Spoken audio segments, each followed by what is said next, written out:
this is Commodore, and I'm back in my shed again today, and we are going to continue looking at the keyboard on the Plus 4. And this is the same computer that we changed the power connector, and we also changed this to a new working CPU. So now it's the keyboard, and we already had this keyboard taken apart once, and we are going to do that again now. And we have established that the keyboard works when you work the keys a bit, but that there are some keys that not working at all, and there are some keys that only needs some massage and trial and error for get them to work. And we have tried the keyboard from the other Plus 4 on this model, so we know that the electronics on the main board is okay. Easy with this one so we don't damage the foil. And we also have to desolder the leads as we did last time on this one. Be careful not to heat this too long because we damaged the key. And this should now be ready to lift straight off.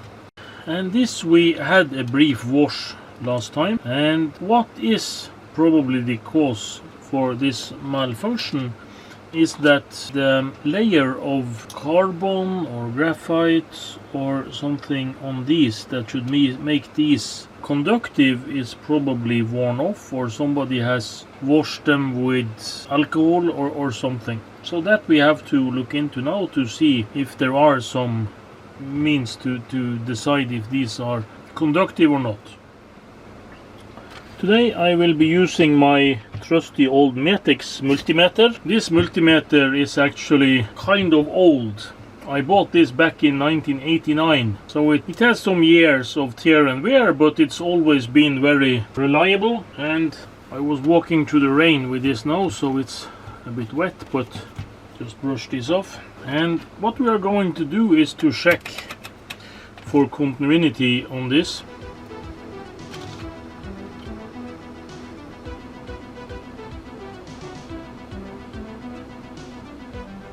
Well, it's difficult to see where the contact point should be. We can guess that the pads that we see here should connect one to each of these pads. So if I take this one and measure against this one, we should get some kind of, yeah, and this is actually 0 ohms, 0 ohms, some ohms. I will take this down a bit as they are quite conductive. Yeah, and here we can see 650 ohms. Yeah, so some have more resistance than others, and that's not an easy thing to fix without applying something on top of these. There have been people that's been trying with conductive paint and other stuff on top of this, but this is rubber and it doesn't take easy to paint or other stuff. So I'm not sure how I am going to go through with this, but one tested method is to actually use a good old pencil and have the graphite do the conductive parts here. And I can try that. We really can. We can just apply some pencil strokes on each of these. I just have to find a very soft pencil. You can't use something with a hardened core. You have to use something with a B core. So I will try to see what I can find. Pencils comes in all variations, and it's important to remember that you have to use a pencil that contains graphite, and that's the pencils with a B symbol.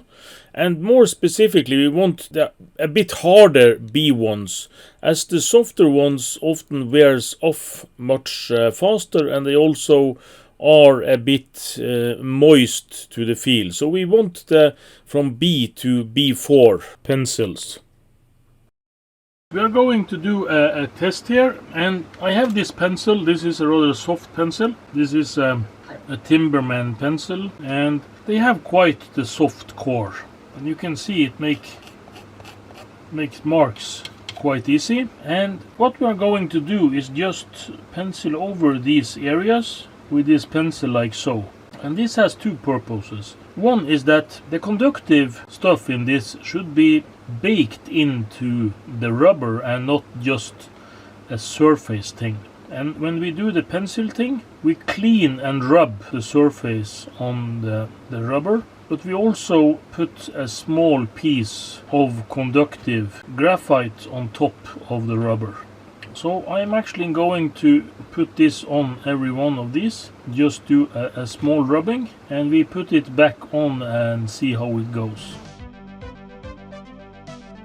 If we get this keyboard back on track and back working, will it last forever with this kind of fix? I seriously doubt it, but then it would not last forever anyway with this kind of construction. I can actually see on the rubber where we have put the graphite on top, but that thin layer of pencil stroke will of course wear off pretty quickly, so we do actually depend on that the rubber inside here do get rubbed up. As I said before, very few of the Plus 4 machines that was sold in the Western Europe actually did get much use. Very few of them was used on a daily basis, and there is little tear and wear on them. But the machines that was later sold to the eastern part of Europe, a lot of the machines have experienced some good wear and tear, and as all the machines that was sold in the east was mostly repurposed machine that was originally stocked for selling in the west and then shipped to other countries afterwards, it's very difficult to see which machines was originally meant to go where. And we also have these cursor keys. The cursor keys was actually sticking to the surface here, but they do have the same basis construction in the bottom, but just with another form on the pad. This rubber on these pads seems to be a bit harder than the one on the plungers for the keyboard. For the normal letters, I mean. Yes, and these pads do seem to be quite clean and okay, and I rubbed them with alcohol last time, and I don't think there is much corrosion or anything on here. So I just think we do a test and we put this back on and see if this has helped the problem at all. The big job is of course to have all these screws put back in. There really will be no good test if you don't put all the screws back on, because the pressure on each key will be different if you don't have the same stability on each part of the back plate of the keyboard. As I said in my first take on this keyboard, that this is actually kind of melted, and that this pad had been taken off means that someone has been inside this keyboard before. And of course it's always best to clean up your own mess and not somebody else's. So to have a clean slate and a clean machine that has not been opened before is always the best. But you can't choose that, can you, after all these years? Yeah, then we just find a way to test this. I have now connected my Trinitron CRT, and I connected my power supply and the video to the Plus 4. I've connected the keyboard internally in here and made ready for testing. So I will just turn on the power here, and I will try the keys to see if they work. And we do have some problems still, but they do work much better. The O is having some difficulties, and the P. The pound sign, the control key, I can test. A is working okay. The S is working less okay. The D is working. F is working fine. G I have to put a lot of pressure on. And that actually tells us something, because the plungers has a banana shape in the bottom, and that means that the pressure might not hit even on the pad. The pads was like so, and the bottom of the plungers was shaped something along the lines of this. And that means when you push hard, you push more of this area down to the pads and not just this area. So that might mean that if you push harder, you get more contact. But of course, you also have this case here where you have this pad here and you have the surface of the plunger like so. Maybe this is not the best description of this. This is the rubber and this is the copper surface. And of course, the more you push, the more of this you will get in contact with the pad, and also the more this will be pushed against the pad, so you get more contact on this. As more and more keys actually are working, I will now take to rub these pads too, to see if that gives us any better contact. So that will be my next action. So back to dismounting this again. And we did have some keys that was not very responsive at all, and I do have some of these pads that doesn't look very shiny and silver. Yes, but the next thing I will try is to actually rub these copper pieces. I'm going to use this 3M pad. This is the green stuff, so it's not the most punishing, but it is rubbing on the surface quite a bit. We will do this carefully so we don't rub off any of the solder mask. Another way of doing this is by using a fiberglass pan. You can see some dust and you can see some scratch marks here on this, but that will be easily washed away when we do isopropanol last to actually clean this off. That should be everyone. And then I'm just going to clean this off. And I'm just using a good helping of isopropanol and some paper. You know, paper is a static conductor as good as anything, but as this is not containing any ICs or other active electronics, it doesn't matter that much.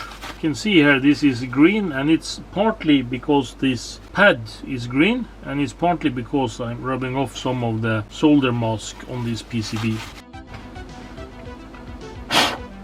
Yes, and then it's back on with this again.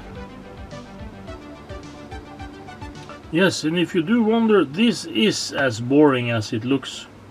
But my Galo original screwdriver is doing a great job, and even though this looks kind of big, it actually fits the tip of the screws quite good, and it's easy to screw these in with as little force as possible.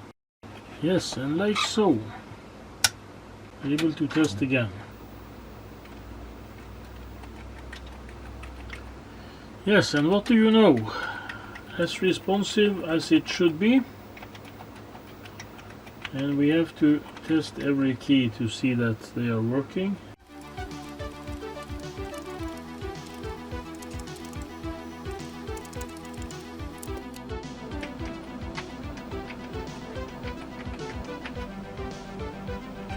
Yes, I'm just testing every key in the right sequence.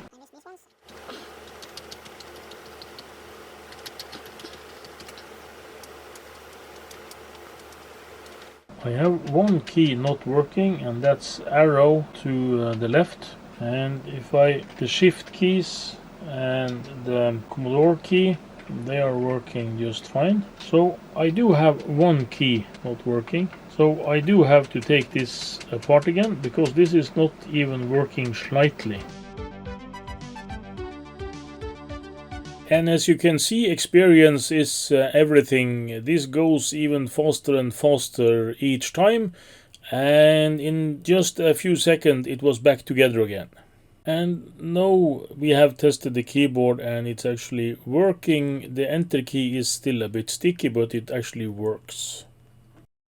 Now the keyboard is fixed, but there is actually presented itself a new problem, and I know this wasn't here on the first test, but as you can see, there is a pound sign down in that screen position, and the screen memory setup on the Plus 4 is that the screen memory is sharing the main memory, and this is a pound sign, and if I try to write a Q there, it will be a U. If I try to write a W, it will be a W. E, it will be a E. If I take the letter R, it will be a V, and T, it will be a T. This is the U, this is M, this is O, this is P, and A, S, D, F, G, H, J, K, L, M, and so on. So what I will need to do is I have to map out these and check what position this is and what bit is wrong on this. But to me it looked like it's one memory cell that's bad in one chip. So there has to be episode 5 in this series about this plus 4. So thanks for watching, and hope to see you again in the next installment of this never-ending saga. Please hit subscribe if you want to be notified when that video is available.